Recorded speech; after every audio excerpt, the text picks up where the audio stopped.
नमस्तुभ्यम। आप सभी भक्तों का आज की कथा में हार्दिक स्वागत है। भगवान भोलेनाथ और माता पार्वती की कृपा सदैव आप पर और आपके समस्त परिवार पर बनी रहे। और अब भगवान भोलेनाथ का ध्यान करके आज की पावन कथा का प्रारंभ करते हैं। सूत जी कहते हैं कि हे महापराग महामते शिव रूप सौनक, अब मैं संक्षेप से रुद्राक्ष का महात्म्य बता रहा हूँ, सुनो। रुद्राक्ष शिव को बहुत ही प्रिय है, इसे परम पावन समझना चाहिए। रुद्राक्ष के दर्शन से, स्पर्श से तथा उस पर जप करने से वह समस्त पापों का अपहरण करने वाला माना गया है। हे मुने, पूर्व काल में परमात्मा शिव ने समस्त लोगों का उपकार करने के लिए देवी पार्वती के सामने रुद्राक्ष की महिमा का वर्णन किया था। भगवान शिव बोले, हे महेश्वरी शिवे, मैं तुम्हारे प्रेम बस भक्तों के हित की कामना से रुद्राक्ष की महिमा का वर्णन करता हूँ, तुम उसे ध्यानपूर्वक सुनो। पूर्व काल की बात है कि मन को संयम में रखकर हजारों दिव्य वर्षों तक घोर तपस्या में लगा रहा। एक दिन सहसा मेरा मन शुभ हो उठा और परमेश्वरी, मैं संपूर्ण लोगों का उपकार करने वाला स्वतंत्र परमेश्वर हूँ। अतः उस समय मैंने लीलावशी अपने दोनों नेत्र खोले। खोलते ही मेरे मनोहर नेत्र पुटों से कुछ जल की बूंदें गिरी और आंसू की उन बूंदों से वहाँ रुद्राक्ष नामक वृक्ष पैदा हो गया। भक्तों पर अनुग्रह करने के लिए वे अश्वबिंदु स्थावर भाव को प्राप्त हो गए। वे रुद्राक्ष मैंने विष्णु भक्त को तथा चारों वर्णों के लोगों को बांट दिए। भूतल पर अपने प्रिय रुद्राक्ष को मैंने गौड़ देश में उत्पन्न किया। मथुरा, अयोध्या, लंका, मलची, असहा पाप समूहों का भेदन करने वाले तथा श्रुतियों के भी प्रेरक हैं। मेरी आज्ञा से वे ब्राह्मण, क्षत्रिय, वैश्य, शूद्र जाति के भेद से इस भूतल पर प्रकट हुए। रुद्राक्ष की ही जाति के सुभाष भी हैं। उन ब्राह्मण आदि जाति वाले रुद्राक्ष के वर्ण श्वेत, रक्त, पीत तथा कृष्ण जानने चाहिए। मनुष्यों को चाहिए कि वे क्रमशः वर्ण के अनुसार अपनी जाति का ही रुद्राक्ष धारण करें। भोग और मोक्ष की इच्छा रखने वाले चारों वर्णों के लोग और विशेषता शिव भक्तों को शिव पार्वती की प्रसन्नता के लिए रुद्राक्ष के फलों को अवश्य धारण करना चाहिए। आंवले के फल के बराबर जो रुद्राक्ष हो वह श्रेष्ठ बताया गया है। जो बेर के फल के बराबर हो उसे मध्यम श्रेणी का कहा गया है, और जो चने के बराबर हो उसकी गणना निम्न कोटि में की गई है। अब इसकी उत्तम परखने की यह दूसरी उत्तम प्रक्रिया बताई जाती है। इसे बताने का उद्देश्य है भक्तों की हित कामना है। हे पार्वती, तुम भली भांति प्रेम पूर्वक इस विषय को सुनो। हे महेश्वरी, जो रुद्राक्ष बेर के फल के बराबर होता है वह उतना छोटा होने पर भी लोक में उत्तम फल देने वाला तथा सुख सौभाग्य की वृद्धि करने वाला होता है। और जो रुद्राक्ष आंवले के फल के बराबर होता है वह समस्त अरिष्ट का विनाश करने वाला होता है, तथा जो गुंजा फल के समान बहुत छोटा होता है वह संपूर्ण मनोरथ और फलों की सिद्धि करने वाला होता है। रुद्राक्ष जैसे जैसे छोटा होता है वैसे वैसे ही अधिक फल देने वाला होता है। एक एक बड़े रुद्राक्ष से एक एक छोटे रुद्राक्ष को विद्वानों ने 10 गुना अधिक फल देने वाला बताया है। पापों का नाश करने के लिए रुद्राक्ष धारण करना आवश्यक बताया गया है।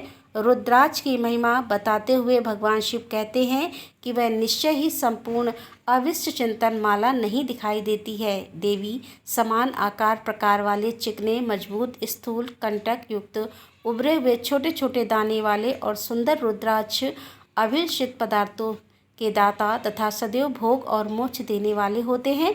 और जिस रुद्राक्ष को कीड़ों ने दूषित कर दिया हो, जो टूटा फूटा हो, जिसमें उभरे हुए दाने ना हो, जो वर्ण युक्त हो तथा जो पूरा पूरा गोल ना हो, इन 5 प्रकार के रुद्राक्ष को त्याग देना चाहिए।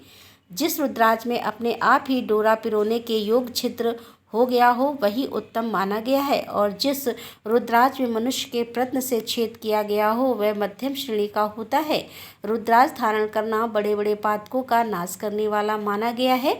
इस जगत में 1100 रुद्राक्ष धारण करके मनुष्य जिस फल को प्राप्त करता है उसका वर्णन सैकड़ों वर्षों में भी नहीं किया जा सकता। भगवान शिव आगे कहते हैं कि भक्तिमान पुरुष 550 रुद्राक्ष के दानों का सुंदर मुकुट बना ले और उसे सिर पर धारण करे।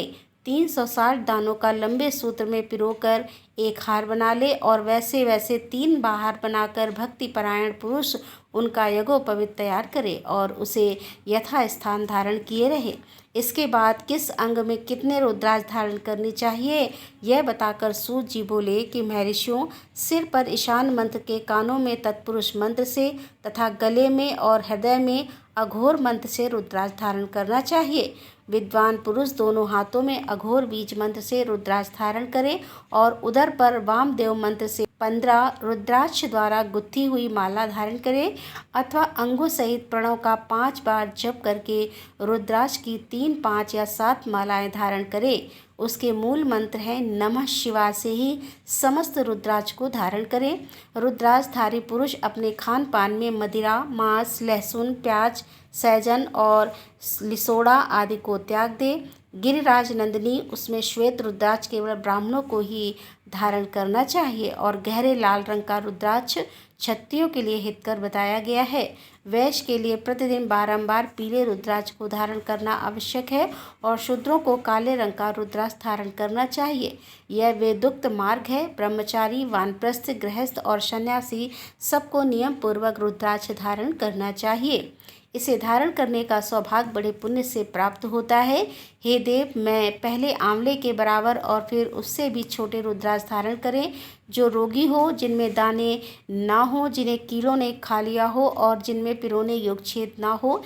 ऐसे रुद्राक्ष मंगल की कामना करने वाले पुरुषों को नहीं धारण करने चाहिए। रुद्राक्ष मेरा मंगलमय लिंग विग्रह है।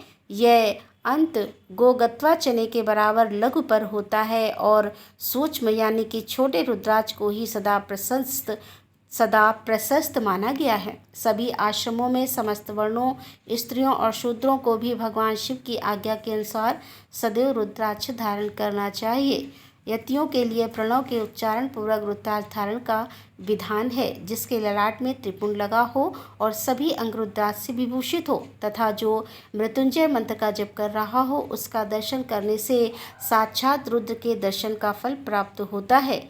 पार्वती रुद्राक्ष अनेकों प्रकार के बताए गए हैं। मैं उनके भेदों का वर्णन करता हूँ। वे भेद भोग और मोक्ष रूप फल देने वाले होते हैं।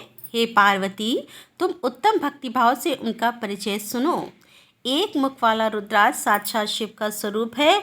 वह भोग और मोक्ष रूपी फल प्रदान करता है। जहाँ रुद्राक्ष की पूजा होती है, वहाँ से लक्ष्मी दूर नहीं जाती। उसके सारे उपद्रव नष्ट हो जाते हैं तथा वहाँ रहने वाले लोगों की संपूर्ण कामनाएं पूर्ण होती हैं। 2 मुख वाला रुद्राक्ष देव देवेश्वर कहा गया है। वह संपूर्ण कामनाओं और फलों को देने वाला है। 3 मुख वाला रुद्राक्ष सदा साक्षात साधन का फल देने वाला है। उसके प्रभाव से सारी विद्याएं प्रतिष्ठित होती है। 4 मुख वाला रुद्राक्ष साक्षात ब्रह्मा का रूप है। वह दर्शन और स्पर्श से शीघ्र ही धर्म, अर्थ, काम और मोक्ष इन चारों पुरुषार्थों को देने वाला है। 5 मुख वाला रुद्राक्ष साक्षात काल गाम रुद्र रूप है। वह सब कुछ करने में समर्थ है, सबको मुक्ति देने वाला तथा संपूर्ण मनोवांछित फल प्रदान करने वाला है। पंचमुख रुद्राक्ष समस्त पापों को दूर कर देता है और 6 मुखों वाला रुद्राक्ष कार्तिकेय का स्वरूप है। यदि दाहिने बाएं में उसे धारण किया जाए तो धारण करने वाला मनुष्य ब्रह्म हत्या आदि पापों से मुक्त हो जाता है। इसमें संचय नहीं है। हे महेश्वरी, 7 मुख वाला रुद्राक्ष अनंग स्वरूप और अनंग नाम से ही प्रसिद्धि है। देवेशी, उसको धारण करने से दरिद्र भी ऐश्वर्यशाली हो जाता है। 8 मुख वाला रुद्राक्ष अष्टमूर्ति भैरव रूप है।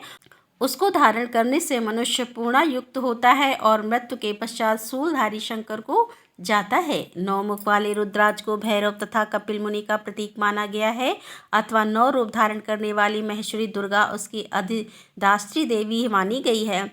दुर्गा उसकी अधिष्ठात्री देवी मानी गई है। जो मनुष्य भक्ति भाव परायण हो, अपने बाएं हाथ में 9वें मुख रुद्राक्ष को धारण करता है, वह निश्चय ही मेरे समान सर्वेश्वर हो जाता है। इसमें संचय नहीं है।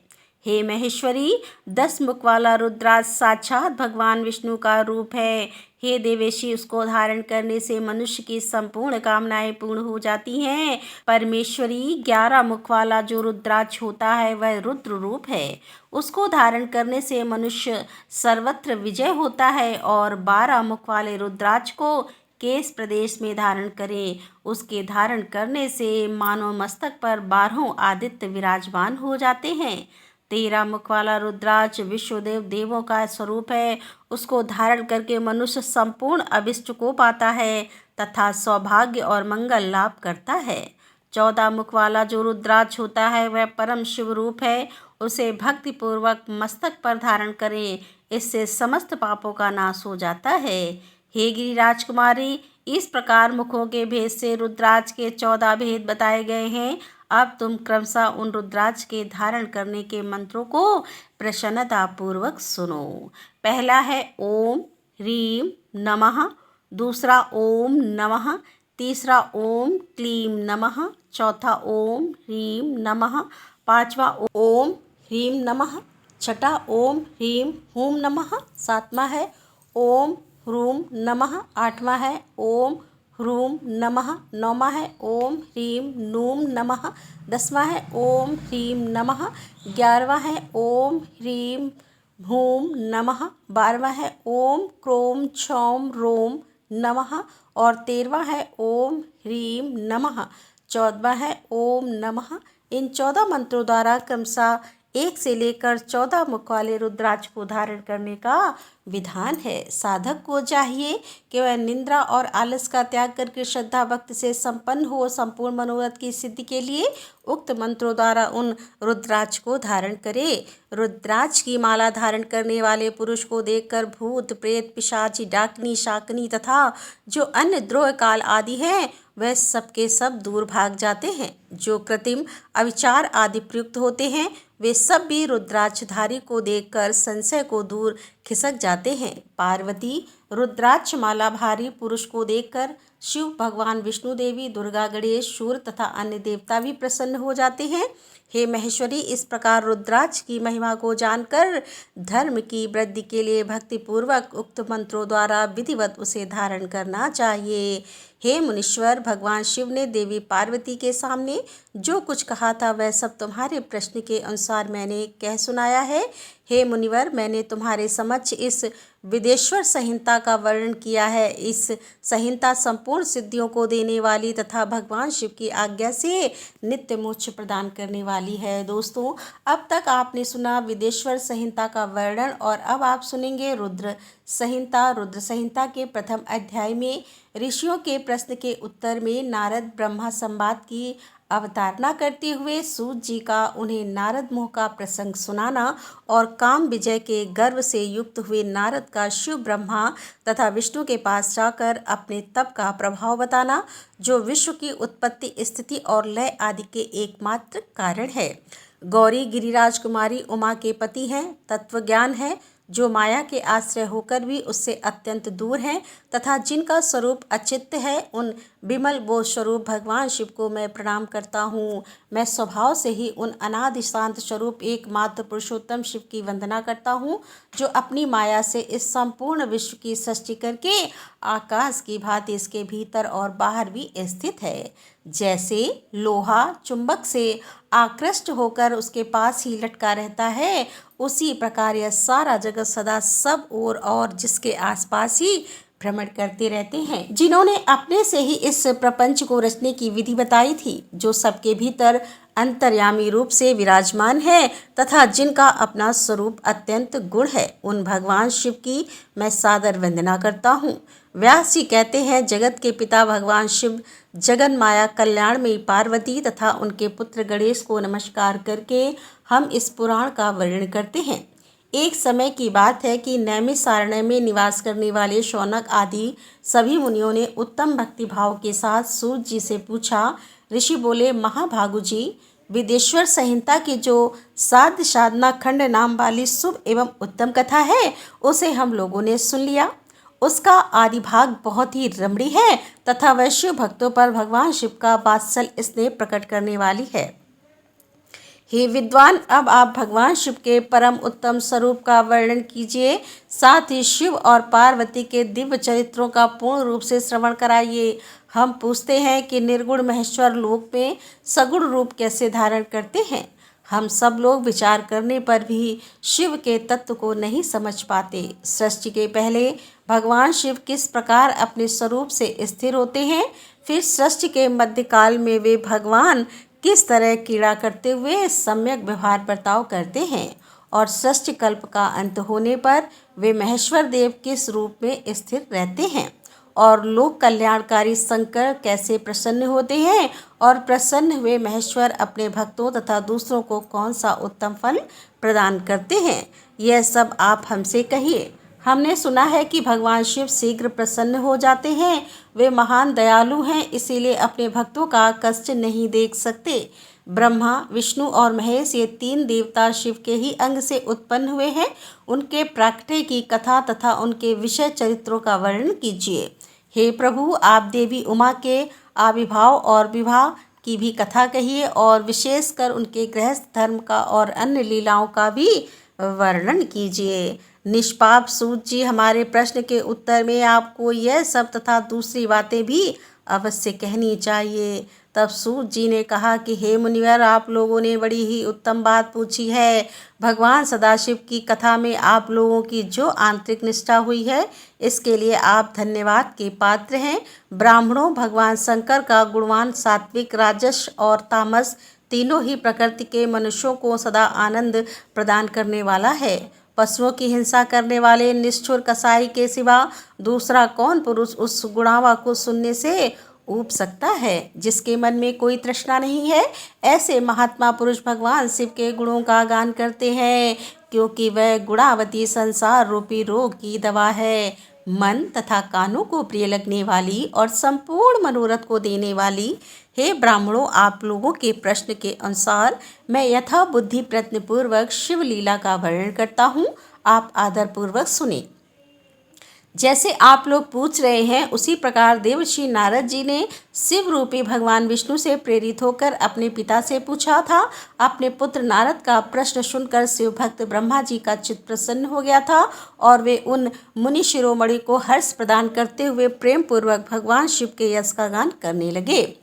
एक समय की बात है कि मुनि शिरोमणि विप्र नारद जी ने, जो ब्रह्मा जी के पुत्र हैं, विनीत चित्त हो तपस्या में मन लगाया। हिमालय पर्वत में कोई एक गुफा थी जो बड़ी शोभा से संपन्न दिखाई देती थी। उसके निकट देव नदी गंगा निरंतर वेगपूर्वक बहती थी। वहाँ एक महान दिव्य आश्रम था जो नाना प्रकार की शोभा से सुशोभित था। दिव्यदर्शी नारद जी तपस्या करने के लिए उसी आश्रम में गए। उस गुफा को देखकर मुनिवर नारद जी बड़े प्रसन्न हुए और सुदीर्घ काल तक वहाँ तपस्या करते रहे। उनका अंतःकरण शुद्ध था। वे दृढ़तापूर्वक आसन बांधकर मौन हो प्राणायाम पूर्वक समाधि में स्थित हो गए। हे ब्राह्मणों, उन्होंने वह समाधि लगाई जिसमें ब्रह्मा का साक्षात्कार कराने वाला अहम ब्रह्मास्मिन ब्रह्मा हूँ यह विज्ञान प्रकट होता है। मुनिवर नारद जी जब इस प्रकार तपस्या करने लगे, उस समय यह समाचार पाकर देवराज इंद्र काँप उठे और वे मानसिक संताप से विवल हो गए।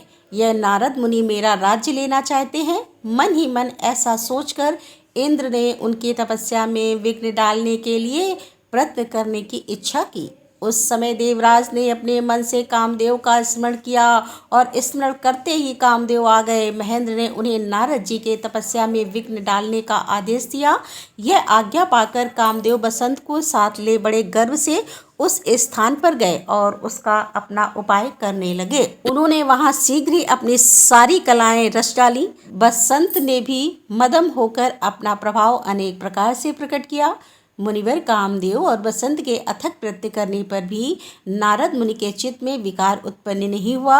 महादेव जी के अनुग्रह से उन दोनों का गर्व चूर्ण हो गया। सौनक आदि महर्षियों, ऐसा होने पर जो कारण था उसे आदरपूर्वक सुनो। महादेव जी की कृपा से ही नारद मुनि पर कामदेव का कोई प्रभाव नहीं पड़ा। पहले उसी आश्रम में कामशत्रु भगवान शिव ने उत्तम तपस्या की थी और वहीं उन्होंने मुनियों की तपस्या का नाश करने वाले कामदेव को शीघ्र ही भस्म कर डाला था। उस समय रति ने कामदेव को पुनः जीवित करने के लिए देवताओं से प्रार्थना की। तब देवताओं ने समस्त लोकों का कल्याण करने वाले भगवान शंकर के याचना की। उनके याचना करने पर वे बोले, देवताओं, कुछ समय व्यतीत होने के बाद कामदेव जीवित हो तो जाएंगे, परंतु यहाँ उनका कोई उपाय नहीं चल सकेगा। अमरगढ़ यहाँ खड़े होकर लोग चारों ओर जितनी दूर तक की भूमि को नेत्र से देख पाते हैं वहाँ तक कामदेव के बाणों का प्रभाव नहीं चल सकेगा, इसमें संशय नहीं है। भगवान शंकर की इस उक्ति के अनुसार उस समय वहाँ नारद जी के प्रति कामदेव का निजी प्रभाव मिथ्या सिद्ध हुआ।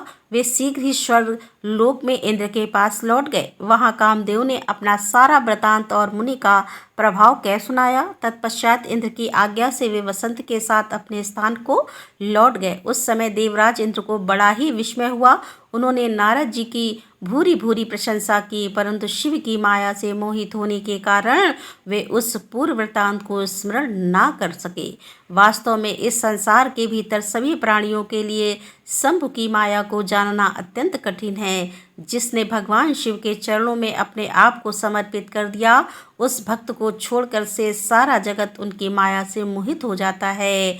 नारद जी भी भगवान शंकर की कृपा से वहाँ चिरकाल तक तपस्या में लगे रहे। जब उन्होंने अपनी तपस्या को पूर्ण हुई समझा, तब वे मुनि उससे विरक्त हुए और कामदेव पर मेरी विजय हुई ऐसा मानकर उस मुनिवर के मन में व्यर्थ ही गर्व हो गया। भगवान शिव की माया से मोहित होने के कारण उन्हें यथार्थ बात का ज्ञान नहीं रहा। वे यह नहीं समझ सके कि कामदेव के पराजित होने में भगवान शंकर का प्रभाव ही कारण है। उस माया से अत्यंत मोहित हो मुनि शिरोमणि नारद अपना काम विजय संबंधी वृतांत बताने के लिए तुरंत ही कैलाश पर्वत पर गए। उस समय वे विजय के मध्य में उन्मुक्त हो रहे थे। वहाँ रुद्रदेव को नमस्कार करके गर्व से भरे हुए मुनि ने अपने आप को महात्मा मानकर तथा अपने ही प्रभाव से कामदेव पर अपनी विजय हुई समझकर उनसे सारा वृतांत कह सुनाया। यह सब सुनकर भक्त वत्सल भगवान शंकर ने नारद जी से, जो अपनी शिव की ही माया से मोहित होने के कारण काम विजय के अर्थात कारण को नहीं जानते थे और अपने विवेक को खो बैठे थे, कहा। रुद्र बोले, तात नारद, तुम बड़े विद्वान हो, धन्यवाद के पात्र हो, परंतु मेरी यह बात ध्यान देकर सुनो। अब से फिर कभी ऐसी बात कभी भी न कहना, विशेषतः भगवान विष्णु के सामने इसकी चर्चा कदापि न करना। तुमने मुझसे अपना जो वृतांत बताया है उसे पूछने पर भी दूसरों के सामने मत कहना। यह सिद्धि संबंधी वृतांत सर्वदा गुप्त रखने योग्य है, इसे कभी किसी पर प्रकट नहीं करना चाहिए। तुम मुझे विशेष प्रिय हो, इसीलिए अधिक जोर देकर मैं तुम्हें यह शिक्षा देता हूँ और इसे ना कहने की आज्ञा देता हूँ, क्योंकि तुम भगवान विष्णु के भक्त हो और उनके भक्त होते हुए ही मेरे अत्यंत अनुगामी हो। इस प्रकार बहुत कुछ कहकर संसार की सृष्टि करने वाले भगवान रुद्र ने नारद जी को शिक्षा दी और अपने वृतांत को गुप्त रखने के लिए उन्हें समझाया बुझाया, परंतु वे तो शिव की माया से मोहित थे, इसीलिए उन्होंने दी हुई शिक्षा को अपने लिए हितकर नहीं माना। तदंतर मुनि शिरोमणि नारद ब्रह्मलोक में गए। वहाँ ब्रह्मा जी को नमस्कार करके उन्होंने कहा, पिताजी, मैंने अपने तपोबल से कामदेव को जीत लिया है। उनकी यह बात सुनकर ब्रह्मा जी ने भगवान शिव के चरणारविंद का चिंतन किया और सारा कारण जानकर अपने पुत्र को यह सब कहने से मना किया, परंतु नारद जी शिव की माया से मोहित थे, अतः उनके चित्त में मत का अंकुर जम गया था, उनकी बुद्धि मारी गई थी। इसीलिए नारद जी अपना सारा वृतांत भगवान विष्णु के सामने कहने के लिए वहां से शीघ्र ही विष्णु लोक में गए।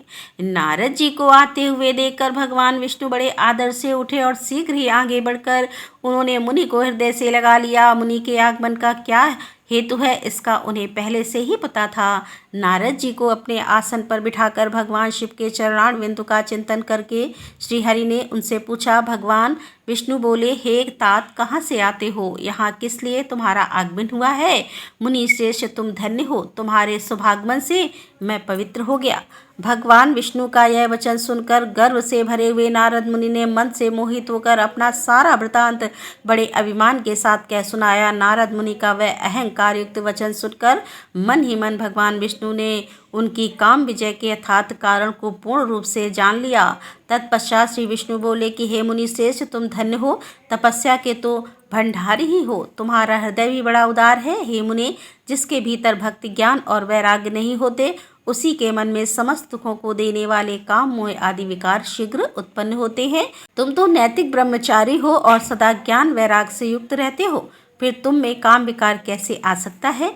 तुम तो जन्म से ही निर्विकार तथा शुद्ध बुद्धि वाले हो। श्री हरि की कही हुई ऐसी बहुत सी बातें सुनकर मुनि शिरोमणि नारद जोर जोर से हंसने लगे और मन ही मन भगवान को प्रणाम करके इस प्रकार बोले। नारद जी ने कहा, स्वामी, जब मुझ पर आपकी कृपा है तब बेचारा कामदेव अपना क्या प्रभाव दिखा सकता है।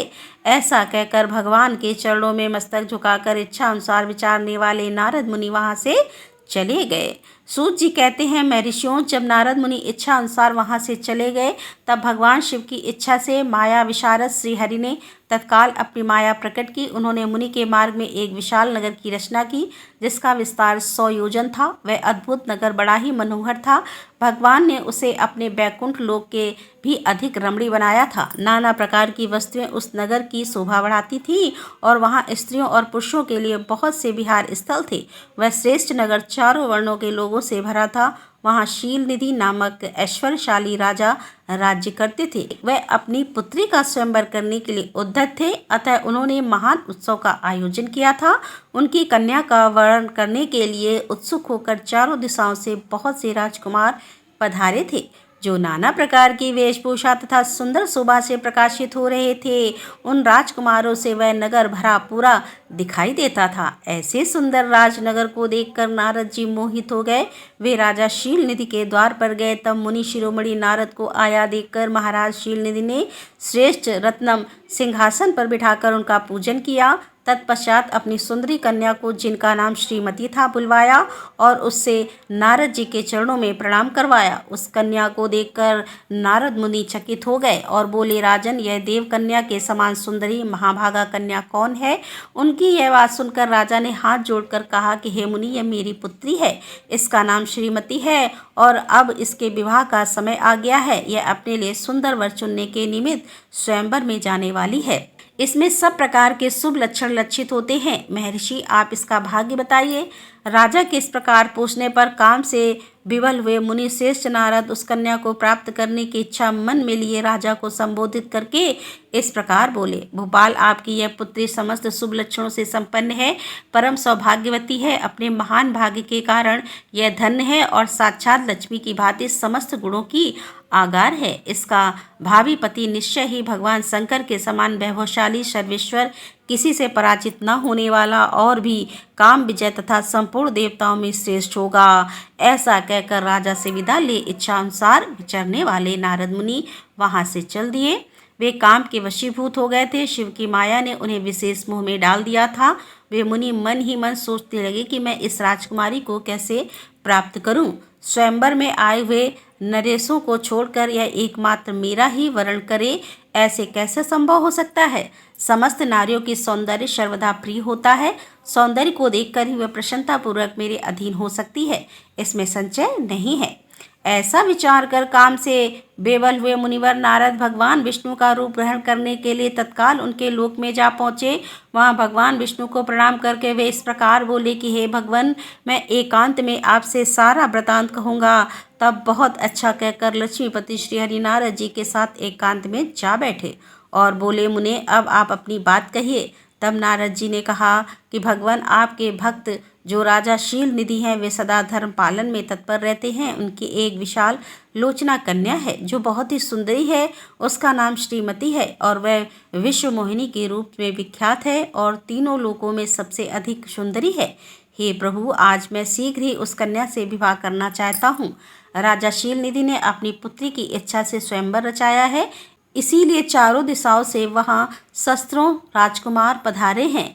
हे नाथ, मैं आपका प्रिय सेवक हूँ, अतः आप मुझे अपना स्वरूप दे दीजिए, जिससे राजकुमारी श्रीमती निश्चय ही मुझे वर ले। सूत जी कहते हैं कि महर्षियों, नारद मुनि की ऐसी बात सुनकर भगवान मधुसूदन हंस पड़े और भगवान शंकर के प्रभाव का अनुभव करके उन दयालु प्रभु ने उन्हें इस प्रकार उत्तर दिया। भगवान विष्णु बोले कि हे मुने, तुम अपने अविष्ट स्थान को जाओ, मैं उसी तरह तुम्हारा हित साधन करूंगा, जैसे श्रेष्ठ वैद्य अत्यंत पीड़ित रोगी का करता है, क्योंकि तुम मुझे विशेष प्रिय हो। ऐसा कहकर भगवान विष्णु ने नारद मुनि को मुक्तो वानर का दे दिया और शेष अंगों में अपने जैसा स्वरूप देकर वे वहां से अंतर्ध्यान हो गए। भगवान की पूर्वोक्त बात सुनकर और उनका मनोहर रूप प्राप्त हो गया समझकर नारद मुनि को बड़ा हर्ष हुआ। वे अपने को कृत्य मानने लगे। भगवान ने क्या प्रयत्न किया, इसको वे ना समझ सके। तदंतर मुनिश्रेष्ठ नारद शीघ्र ही उस स्थान पर जा पहुंचे जहाँ राजा शीलनिधि ने राजकुमारी से भरी हुई स्वयंवर सभा का आयोजन किया था।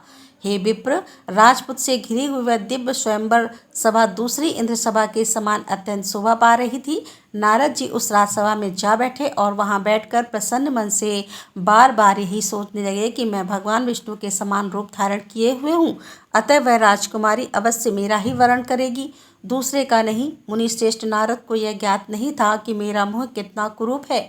उस सभा में बैठे हुए सब मनुष्यों ने मुनि को उनके पूर्व रूप में ही देखा था। राजकुमार आदि कोई भी उनके रूप परिवर्तन के रहस्य को ना जान सके। वह नारद जी की रक्षा के लिए भगवान रुद्र के 2 पार्षद भी आए थे, जो ब्राह्मण का रूप धारण करके गुण भाव से वहां बैठे थे। वे ही नारद जी के रूप में परिवर्तन के उत्तम भेद को जानते थे। मुनि को कामावेश से मूढ़ हुआ जान वे दोनों पार जिनके निकट गए और आपस में बातचीत करते हुए उनकी हंसी उड़ाने लगे। परंतु मुनि तो काम से विवल हो रहे थे, अतः उन्होंने उनकी यथार्थ बात भी नहीं सुनी। वे अत्यंत मोहित होकर श्रीमती को प्राप्त करने की इच्छा से उनके आगमन की प्रतीक्षा करने लगे। इसी बीच में वह सुंदरी राजकन्या स्त्रियों से घिरी हुई अंतःपुर से वहां आई। उसने अपने हाथ में सोने की एक सुंदर माला ले रखी थी। वह शुभ लक्षणा राजकुमारी स्वयंवर के मध्य भाग में लक्ष्मी के समान खड़ी हुई अपूर्व शोभा पा रही थी। उत्तम व्रत का पालन करने वाली वह भूप कन्या माला हाथ में लेकर अपने मन के अनुरूप वर का अन्वेषण करती हुई सारी सभा में भ्रमण करने लगी। नारद मुनि का भगवान विष्णु के समान शरीर और वानर जैसा मुँह देखकर वह कुपित हो गई और उनकी ओर से दृष्टि हटाकर प्रसन्न मन से दूसरी ओर चली गई। स्वयंवर सभा में अपने मन वांछित वर को ना देखकर वह भयभीत हो गई। राजकुमारी उस सभा के भीतर चुपचाप खड़ी रह गई। उसने किसी के गले में जयमाला नहीं डाली। इतने में ही राजा के समान वेशभूषा धारण किए भगवान विष्णु वहां आ पहुंचे। किन्हीं दूसरे लोगों ने उनको वहां नहीं देखा, केवल उस कन्या की ही दृष्टि उन पर पड़ी।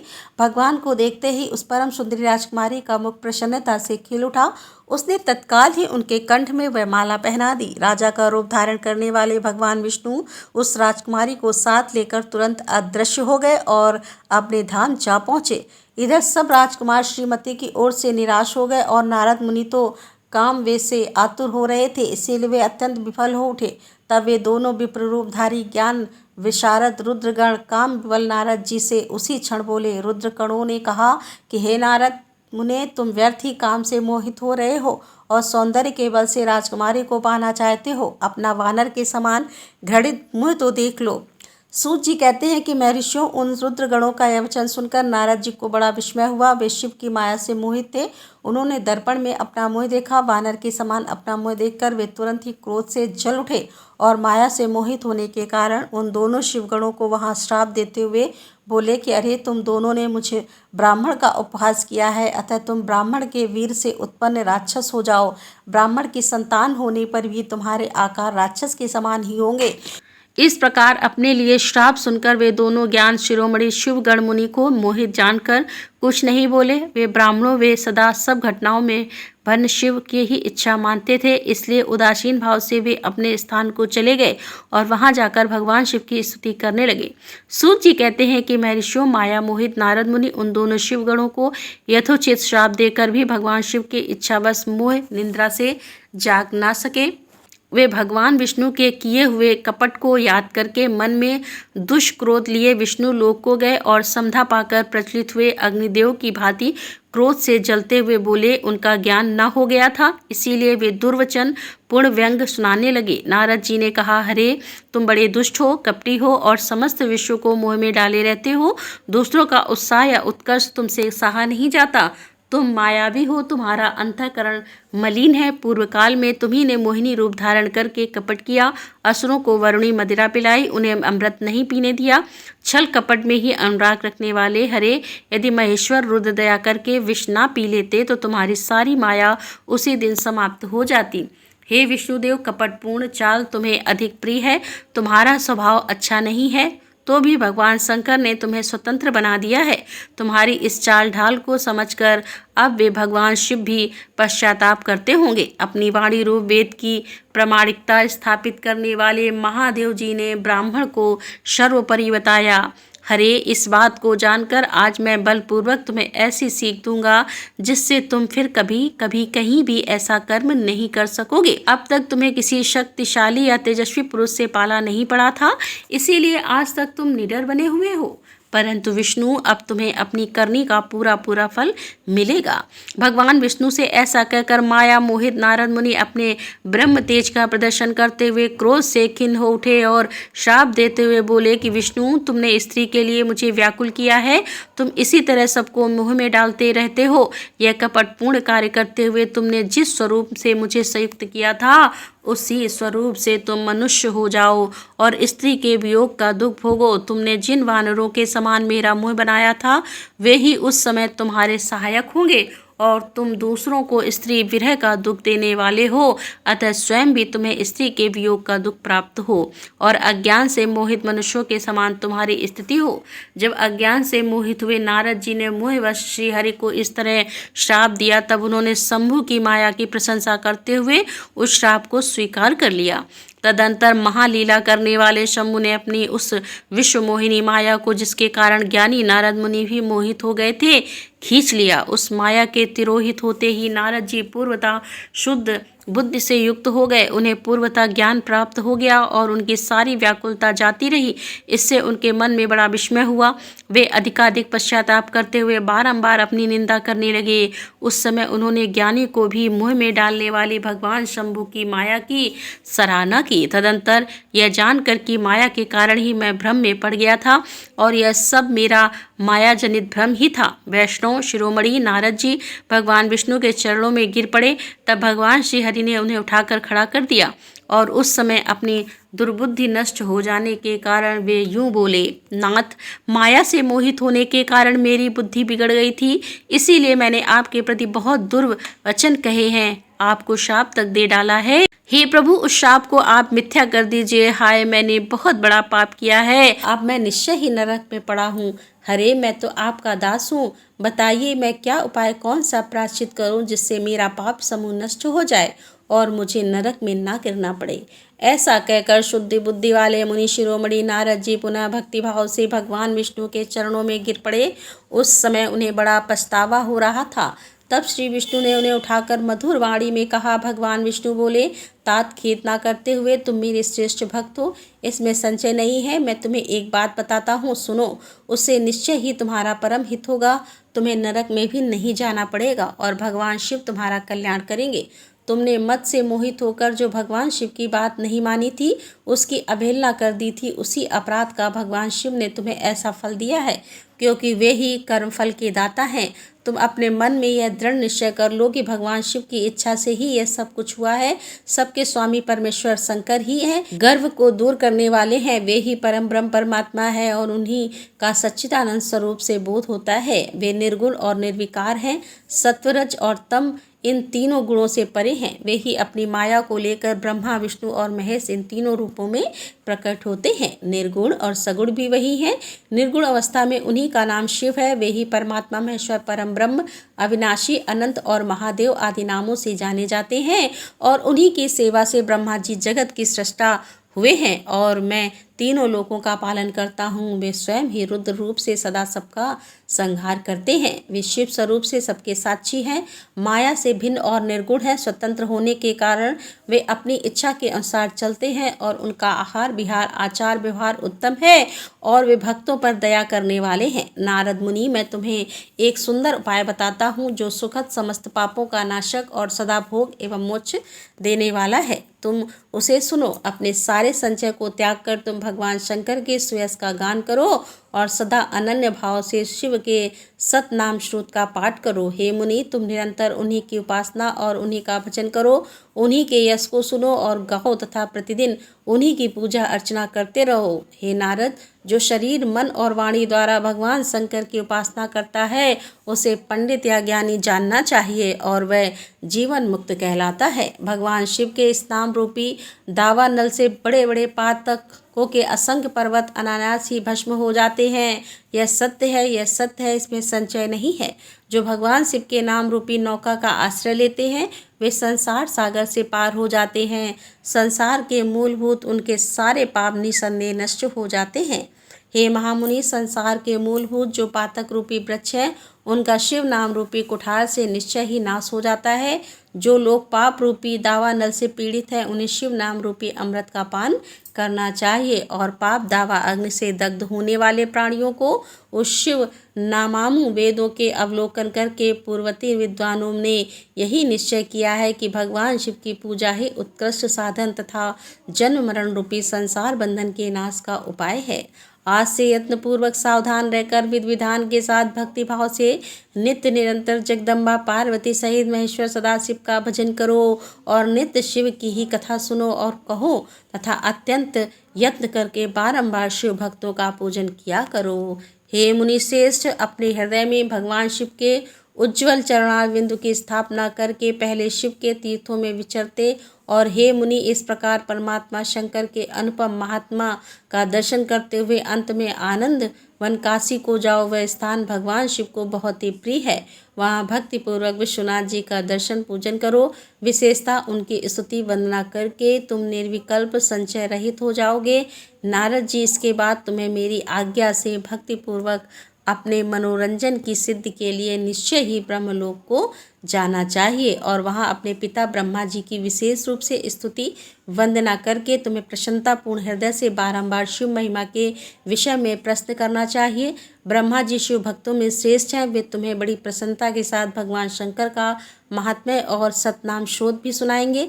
हे मुनि, आज से तुम शिव आराधना में तत्पर रहने वाले शिव भक्त हो जाओ और विशेष रूप से मोक्ष के भागी बनो। भगवान शिव तुम्हारा कल्याण करेंगे। इस प्रकार प्रसन्न चित्त हुए भगवान विष्णु नारद मुनि को प्रेम पूर्वक उपदेश देकर श्री शिव का स्मरण वंदन और स्तवन करके वहां से अंतर्ध्यान हो गए। सूत जी कहते हैं कि हे महर्षियों, भगवान श्री हरि के अंतर्ध्यान हो जाने पर मुनि श्रेष्ठ नारद शिवलिंग का भक्तिपूर्वक दर्शन करते हुए पृथ्वी पर विचरने लगे।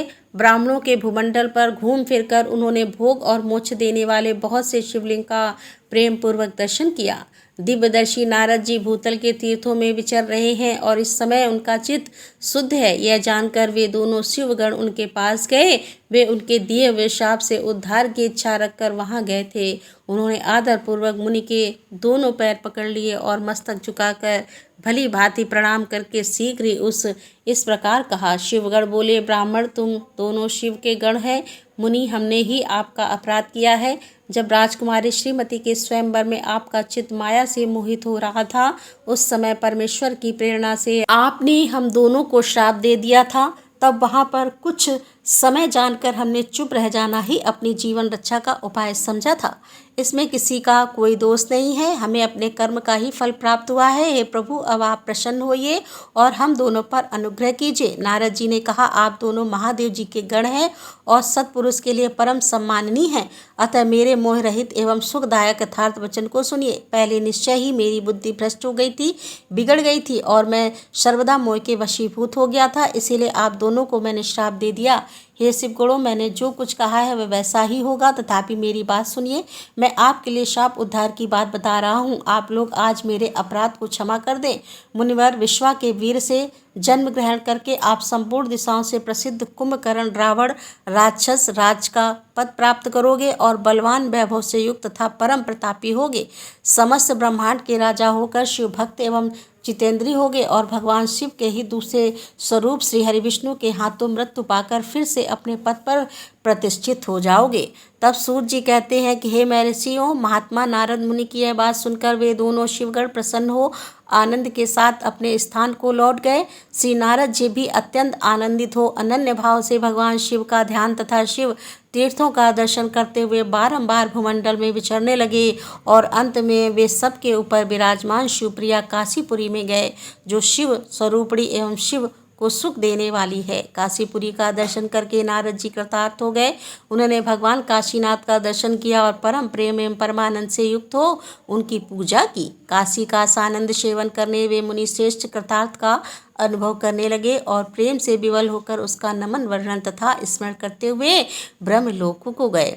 निरंतर शिव का स्मरण करने से उनकी बुद्धि शुद्ध हो गई थी। वहां पहुंचकर शिव तत्व का विशेष रूप से ज्ञान प्राप्त करने की इच्छा से नारद जी ने ब्रह्मा जी को भक्तिपूर्वक नमस्कार किया और नाना प्रकार के स्रोतों द्वारा उनकी स्तुति करके उनके शिव तत्व के विषय में पूछा।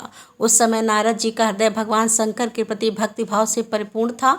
नारद जी बोले कि ब्राह्मण परमब्रह्म परमात्मा के स्वरूप को जानने वाले पितामह जगत प्रभु, आपकी कृपा प्रसाद से मैंने भगवान विष्णु के उत्तम महात्म्य का पूर्ण रूप से ज्ञान प्राप्त किया है। हे ब्राह्मण, मैंने भक्ति मार्ग, ज्ञान मार्ग, अत्यंत दस्तर, तपो मार्ग, दान और मार्ग तथा तीर्थ मार्ग का भी वर्णन सुना है, परंतु शिव तत्व का ज्ञान मुझे अभी तक नहीं हुआ है। मैं भगवान शंकर की पूजा विधि को भी नहीं जानता। अतः हे प्रभु, आप क्रमशः इन विषयों को तथा भगवान शिव के विविध चरित्रों को तथा उनके स्वरूप, तत्व, प्राकट्य, विवाह, गृहस्थ, धर्म सब कुछ मुझे बताइए। निष्पाप पितामह, यह सब बातें तथा और जो भी आवश्यक बातें हों उन सब का आपको वर्णन करना चाहिए। प्रजाना शिव और शिवा के आविर्भाव एवं विवाह का प्रसंग विशेष रूप से कहिए तथा कार्तिकेय के जन्म की कथा में भी मुझे सुनाइए। हे प्रभु, पहले बहुत लोगों से मैंने यह बात सुनी है किंतु तृप्त नहीं हो सका हूँ, इसीलिए आपकी शरण में आया हूँ। आप मुझ पर कृपा कीजिए। अपने पुत्र नारद की बात सुनकर लोक पितामह ब्रह्मा वहाँ इस प्रकार से बोले। ब्रह्मा जी ने कहा कि हे ब्राह्मण देव शिरोमणि, तुम सदा समस्त जगत के उपकार में ही लगे रहते हो। तुमने लोगों के हित की कामना से यह बहुत ही उत्तम बात पूछी है, जिसके सुनने से संपूर्ण लोगों के समस्त पापों का क्षय हो जाता है। उस अनामय शिव तत्व का मैं तुमसे वर्णन करता हूँ। शिव तत्व का स्वरूप बड़ा ही उत्कृष्ट और अद्भुत है। जिस समय समस्त चराचर जगत नष्ट हो गया था, सर्वत्र केवल अंधकार ही अंधकार था। ना तो सूर्य दिखाई देते थे और ना ही चंद्रमा। अन्य ग्रहों और नक्षत्रों का भी पता नहीं था। ना दिन होता था ना रात होती थी। अग्नि, पृथ्वी, वायु और जल की भी सत्ता नहीं थी। प्रधान तत्व से रहित सूना आकाश मात्र शेष था। दूसरे किसी तेज की उपलब्धि नहीं होती थी और अदृष्ट वांठा हो गया था। दिशाओं का भी भान नहीं होता था। इस प्रकार सब और निरंतर सूची भेद घोर अंधकार फैला हुआ था। उस समय तत्सत ब्रह्मा, इस श्रुति में जो सत्य सुना जाता है एकमात्र वही शेष था। जब यह ऐसा जो इत्यादि रूप से निर्दिष्ट होने वाला भावात्मक जगत नहीं था, उस समय वह एकमात्र सत्य ही शेष था, जिसे योगी जन अपने हृदय आकाश के भीतर निरंतर देखते हैं। वह सत्य मन का विषय नहीं है। वाणी की भी वहाँ तक कभी पहुँच नहीं हो सकती। वह नाम था तथा रूप रंग से भी शून्य है। वह न स्थूल है, न कृष्ण है, न कृश है, न श्र है, ना दीर्घ है, ना लघु है, ना गुरु है। इनमें ना कभी वृद्धि होती है और ना ह्रास होता है। और श्रुति भी इसके विषय में चकित भाव से इतना ही कहती है, अर्थात उसकी सत्ता मात्र का ही निरूपण कर पाती है, उसका कोई विशेष विवरण देने में असमर्थ हो जाती है। वह सत्य ज्ञान स्वरूप अनंत परमानंद में परम ज्योति स्वरूप अप्रमेय आधार रहित निर्विकार निराकार निर्गुण योगी गम सर्वव्यापी सबका एकमात्र कारण निर्विकल्प निराकार माया शून्य उपद्रव रहित अद्वितीय अनादि अनंत संकोच विकास से शून्य तथा चिन्मय है। जिस परम ब्रह्म के विषय में ज्ञान और अज्ञान से पूर्ण उक्तियों द्वारा इस प्रकार विकल्प किए जाते हैं, उसने कुछ काल के बाद सृष्टि का समय आने पर द्वितीय की इच्छा प्रकट की। उसके भीतर एक से अनेक होने का संकल्प उदित हुआ। तब उस निराकार परमात्मा ने अपनी लीला शक्ति से अपने लिए मूर्ति आकार की कल्पना की। वह मूर्ति संपूर्ण ऐश्वर्य गुणों से संपन्न, सर्वज्ञानम, शुभ स्वरूपा, सर्वव्यापी, सर्वरूपा, सर्वदर्शनी, सर्वकारिणी, सबकी एकमात्र वंदनीय, सर्वाधिपम संस्कृतियों का केंद्र भी थी। उस शुद्ध स्वरूपी ईश्वर मूर्ति की कल्पना करके वह अद्वितीय अनादि अनंत सर्व प्रकाशक चिन्मय सर्वव्यापी और अविनाशी परम ब्रह्म अंतर्हित हो गया। तो जो मूर्ति रहित परम ब्रह्म है, उसी की मूर्ति चिन्मय आकार में भगवान सदाशिव हैं। अर्वाचीन और प्राचीन विद्वान उन्हीं को ईश्वर कहते हैं। उस समय एकांकी रहकर स्वेच्छा अनुसार विहार करने वाले उन सदाशिव ने अपने विग्रह से स्वयं ही एक स्वरूप भूता शक्ति की सृष्टि की, जो उनके अपने श्री अंग से कभी अलग नहीं होने वाली थी। उस परम शक्ति को प्रधान प्रकृति गुणवती माया बुद्धि तत्व की जननी तथा विकार रहित बताया गया। वह शक्ति अंबिका कही गई है। उसी को प्रकृति, सर्वेश्वरी, त्रिदेव, जननी, नित्या और मूल कारण भी कहते हैं। सदा शिव द्वारा प्रकट की गई उस शक्ति की 8 भुजाएं हैं। उस शुभ लक्षणा देवी के मुख की शोभा विचित्र है। वह अकेली ही अपने मुखमंडल में सदा एक सहस्त्र चंद्रमाओं को कांति धारण करती है। नाना प्रकार के आभूषण उसके श्री अंगों की शोभा बढ़ाते हैं। वह देवी नाना प्रकार की गतियों से संपन्न है और अनेक प्रकार के अस्त्र शस्त्र धारण करती है। उसके खुले हुए नेत्र खिले हुए कमल के समान जान पड़ते हैं। वह अचित तेज से जगमगाती हुई है। वह सबकी योनि है, सदा उद्यमशीलता है। एक आँख होने पर भी वह माया संयोग वशात अनेक हो जाती है। वे जो सदाशिव हैं उन्हें परम पुरुष, ईश्वर, शिव शंभु और महेश्वर कहते हैं। वे अपने मस्तक पर आकाश गंगा को धारण करते हैं। उनके भाल देश में चंद्रमा शोभा पाते हैं। उनके 5 मुख हैं और प्रत्येक मुख में 3-3 नेत्र हैं। उनका चित्त सदा प्रसन्न रहता है। वे 10 भुजाओं से युक्त और त्रिशूलधारी हैं। उनको श्री अंगों की प्रभा कपूर के समान श्वेत गौर है। वे अपने सारे अंगों में भस्म रमाए रहते हैं और उन काल रूपी ब्रह्मा ने एक ही समय शक्ति के साथ शिवलोक नामक क्षेत्र का निर्माण किया। उस उत्तम क्षेत्र को ही काशी कहते हैं। वह परम निर्माण और मोक्ष का स्थान है जो सबके ऊपर विराजमान है। वे प्रिया, प्रियतम, रूप, शक्ति और शिव जो परमानंद स्वरूप है उस मनोरथ क्षेत्र में नित्य निवास करते हैं। काशीपुरी परमानंद रूपी हे मुने, शिव और शिवा ने प्रलय काल में भी कभी उस क्षेत्र को अपने सानिध्य से मुक्त नहीं किया है। इसीलिए विद्वान पुरुष उसे अविमुक्त क्षेत्र के नाम से भी जानते हैं। वह क्षेत्र आनंद का हेतु है। इसीलिए बिनाकधारी शिव ने पहले उसका नाम आनंद वन रखा था। उसके बाद वह अविमुक्ता के नाम से प्रसिद्ध हुआ। वे देवर से एक समय उस आनंद वन में रमण करते हुए शिवा और शिव के मन में यह इच्छा प्रकट हुई कि किसी दूसरे पुरुष की भी सृष्टि करनी चाहिए, जिस पर यह सृष्टि संचालन का महान भार रखकर हम दोनों केवल काशी में रहकर इच्छा अनुसार विचार और निर्माण कर धारण करें। वही पुरुष हमारे अनुग्रह से सदा सबकी सृष्टि करे, पालन करे और वही अंत में सबका संहार भी करे। यह चित्त एक समुद्र के समान है। इसमें चिंता की उताल ककड़ी रत्न तमोगुण रूपी ग्रह और रजोगुण रूपी मूंगे भरे रहते हैं। इस विशाल चित्र समुद्र को संकुचित करके हम दोनों उस पुरुष के प्रसाद से आनंद कानन काशी में सुखपूर्वक निवास करेंगे। यह आनंद वन वह स्थान है जहाँ हमारी मनोवृत्ति सब ओर से सिमट कर इसी में लगी हुई है तथा जिसके बाहर का जगत चिंता से आतुर प्रतीत होता है। ऐसा निश्चय करके शक्ति संहिता सर्वव्यापी परमेश्वर शिव ने अपने वाम भाग के 10वें अंग पर अमृत मल लिया और फिर 2 वहाँ से एक पुरुष प्रकट हुआ जो तीनों लोकों में सबसे अधिक सुंदर था। वह शांत था, उसमें सत्वगुण की अधिकता थी तथा वह गंभीरता का अथाह सागर था। हे मुने, क्षमा नामक गुण से युक्त उस पुरुष के लिए ढूंढते हुए भी कहीं कोई उपाय नहीं मिलती। उसकी कांति इस नील मण के समान श्याम थी और उसके अंग अंग से दिव्य शोभा छिड़क रही थी और नेत्र प्रफुल्ल कमल के समान शोभा पा रहे थे। श्री अंगों पर स्वर्ण की सी कांति वाले 2 सुंदर रेशमी पीताम्बर शोभा दे रहे थे। किसी से भी पराजित न होने वाला वह वीर पुरुष अपने प्रचंड भुजदंड से सुशोभित हो रहा था। तदंतर उस पुरुष ने परमेश्वर शिव को प्रणाम करके कहा, स्वामी, मेरे नाम निश्चित कीजिए और मेरे काम बताइए। उस पुरुष की यह बात सुनकर महेश्वर भगवान शंकर हंसते हुए मेघ के समान गंभीर वाणी में उससे बोले। शिव जी ने कहा, हे वत्स, व्यापक होने के कारण तुम्हारा विष्णु नाम विख्यात हुआ। इसके सिवा और भी बहुत से नाम होंगे जो भक्तों को सुख देने वाले होंगे। तुम सुस्थिर उत्तम तप करो क्योंकि वही समस्त कार्यों का साधन है। ऐसा कहकर भगवान शिव ने श्वास मार्ग से श्री हरि विष्णु को वेदों का ज्ञान प्रदान किया। तदंतर अपनी महिमा से कभी ना होने वाले श्री हरि भगवान शिव को प्रणाम करके बड़ी भारी तपस्या करने लगे और शक्ति सहित परमेश्वर शिव भी पार्षद गणों के साथ वहां से अदृश्य हो गए। भगवान विष्णु ने सुदीर्घ काल तक बड़ी कठोर तपस्या की। उस तपस्या के परिश्रम से युक्त भगवान विष्णु के अंगों से नाना प्रकार की जलधाराएं निकलने लगी। यह सब भगवान शिव की माया से ही संभव हुआ। हे महामुनि, उस जल से सारा सना आकाश व्याप्त हो गया। वह ब्रह्म रूप जल अपने स्पर्श मात्र से सब पापों का नाश करने वाला सिद्ध हुआ। उस समय थके हुए परम पुरुष विष्णु ने स्वयं उस जल में शयन किया। वे दीर्घ काल तक बड़ी प्रसन्नता के साथ उसमें रहे। नार अर्थात जल में शयन करने के कारण ही उनका नाम नारायण, यह श्रुति सम्मान नाम प्रसिद्ध हुआ। उस समय उन परम पुरुष नारायण के सिवा दूसरी कोई प्राकृत वस्तु नहीं थी। उसके बाद ही उन महात्मा नारायण देव से यथासंभव सभी तत्व प्रकट हुए। वे महामते विद्य, मैं उन तत्वों की उत्पत्ति का प्रकार बता रहा हूँ, ध्यानपूर्वक सुनो।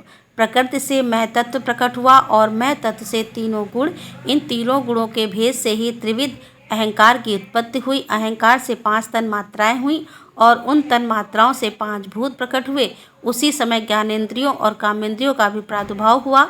हे मुनि श्रेष्ठ, इस प्रकार मैंने तुम्हें तत्वों की संख्या बताई है। इसमें से पुरुष को छोड़कर शेष सारे तत्व प्रकृति से प्रकट हुए हैं, इसीलिए सब के सब जड़ हैं। तत्वों की संख्या 24 है। उस समय एकाकार हुए 24 तत्वों को ग्रहण करके वे परम पुरुष नारायण भगवान शिव की इच्छा से ब्रह्म रूप जल में सो गए।